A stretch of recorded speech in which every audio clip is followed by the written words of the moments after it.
नमस्कार, मितेश बाळकृष्णाजी कराय, संचालक Phoenix career development academy Wardha, bullet चालू घडामोडी या पुस्तकाचे लेखक आपल्या सर्वांचे स्वागत करतो फिनिक्स अकॅडमी वर्धा या आपल्या यूट्यूब चॅनल आणि फेसबुक पेजच्या लाईव्हवरून।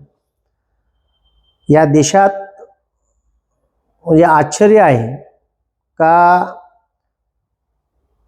कर्मयोगी गाडगे महाराज सांगून गेले का अरे बाबा एक वेळचं उपाशी राहा पण पुरायले शिकवा।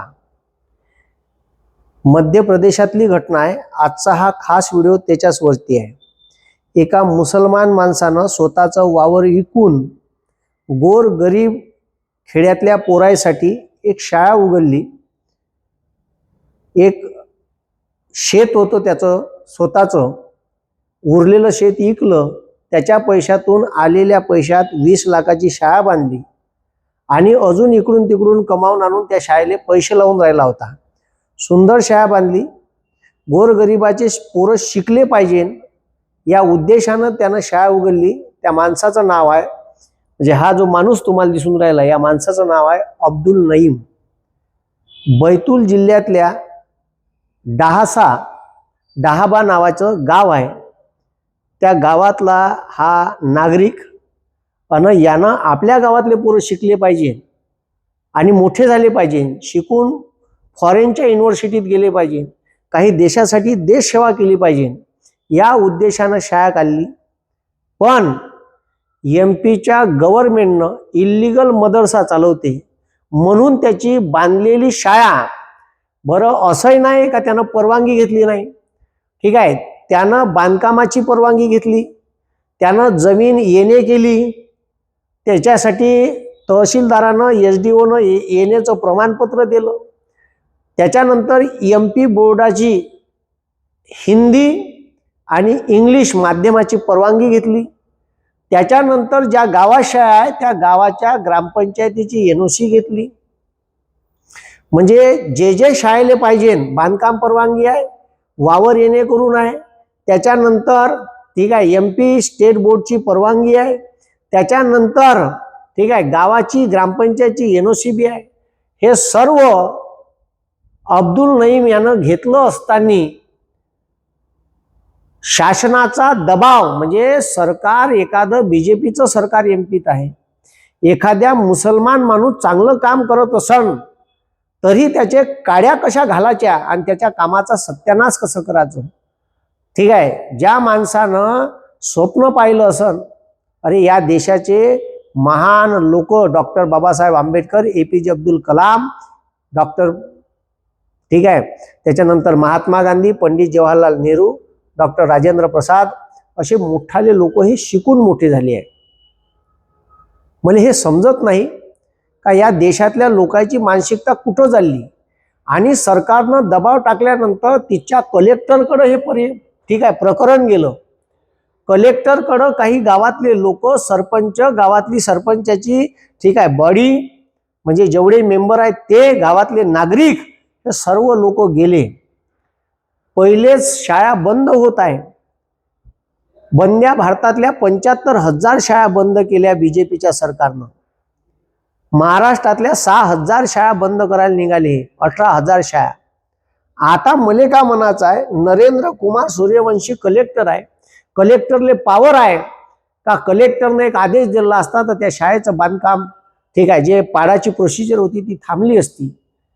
ह्या कलेक्टरले लाज कशी नाही वाटली का ज्या शाळेनं मला मोठं केलं आणि या पदापर्यंत पाठवलं ते एक आम्ही शाळेतून आलो आहे, अशा शाळेतून कदाचित भविष्यात कलेक्टर, IAS IPS बनन, या देशासाठी शास्त्रज्ञ बनन, इंजिनियर बनन, पण गोरगरिबासाठी बांधलेली शाळा अब्दुल नईम साहेब आम्हाला माफ करा, हा देश चुकीच्या मार्गावर चालला आहे।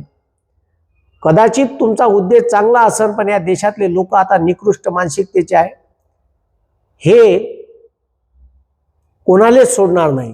तुम्ही तर मुसलमान आहे जी, तुम्ही चुकी केली।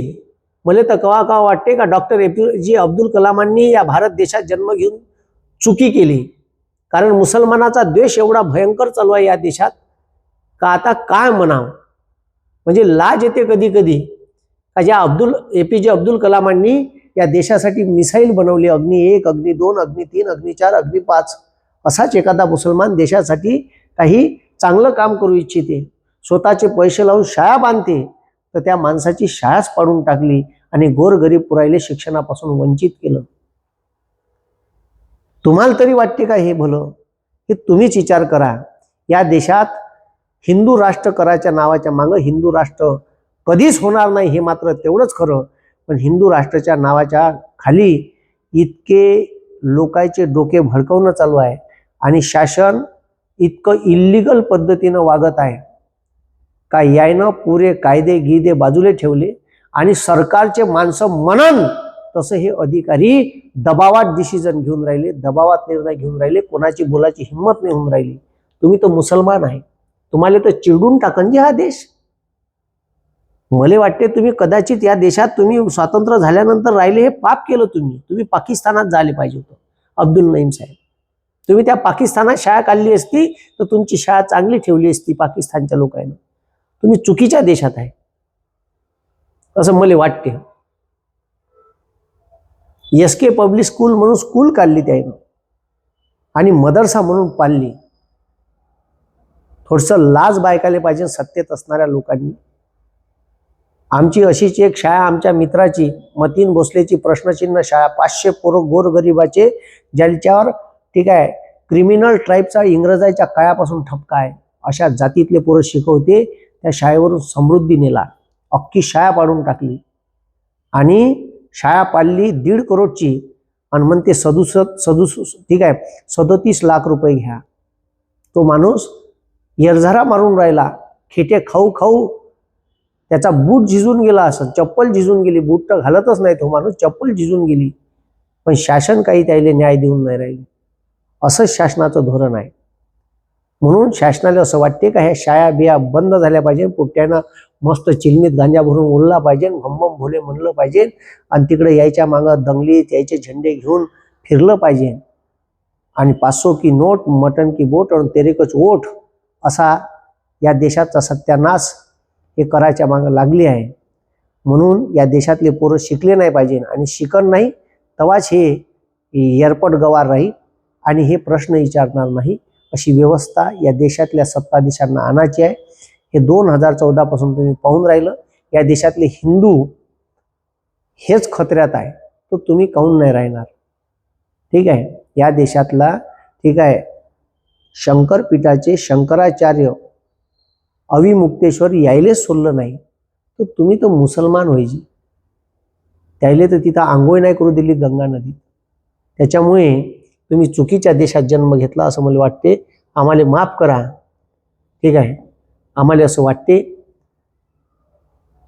का तुम्ही हे पैसे पाकिस्तानात लावा लागत होते, पाकिस्तानात जाऊन तिथे एखादी शाळा काढावं लागत होती. कदाचित तिच्या सरकारनं ही शाळा तुमचीवाली पाळली नसती. तुम्हाला का वाटते? तुम्हीच सांगा. हे MP च्या सरकारनं जे केलं ते योग्य आहे का?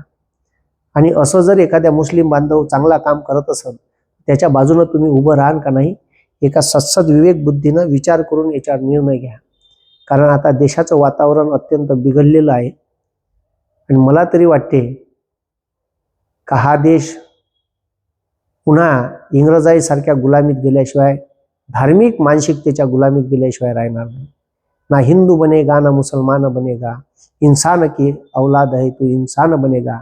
या देशाच्या प्रजासत्ताक दिनी मी एवढंच सांगेन का देश प्रजासत्ताक झाला तो याच्यासाठी काय देशातल्या लोकांचं कल्याण झालं पाहिजे.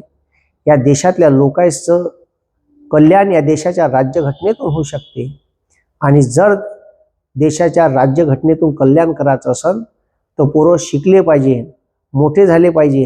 यानं देशाच्या इन्फॉर्मेशन टेक्नॉलॉजीसाठी योगदान दिलं पाहिजे, इस्रोमध्ये DRDOमध्ये योगदान दिलं पाहिजे. अशी भूमिका प्रत्येक माणसानं घेतली पाहिजे. आणि जर अशी भूमिका घेत नसन तर आता याले काय म्हणावं हे तुम्हीच सांगा. ठीक आहे. याच्यावर विचार करण्यासारखी गोष्ट आहे. संविधान लागू केलं तो हा दिवस आणि त्या दिवसामध्ये स्वातंत्र्याले 75 वर्ष पूर्ण झाले आणि आता गणतंत्र दिनाले सुद्धा 75 वर्ष पूर्ण होणार आहे. या 75 वर्षात, अमृत महोत्सवी वर्षात आपण काय सादर म्हणजे काय अपेक्षा करायला पाहिजे या देशातल्या लोकांकडून? देशातले लोक कमीत कमी चांगलं काम करत आहे, तर सत्ताधीश लोकांनी एवढाही धर्मद्वेष करू नये का चांगल्या कामाचं सुद्धा सत्यानाश करून या देशाचं भवितव्य खराब करू नये. तुम्हाला काय वाटते हे मला सांगा या व्हिडिओच्या खालतं. धन्यवाद. जय हिंद, जय महाराष्ट्र.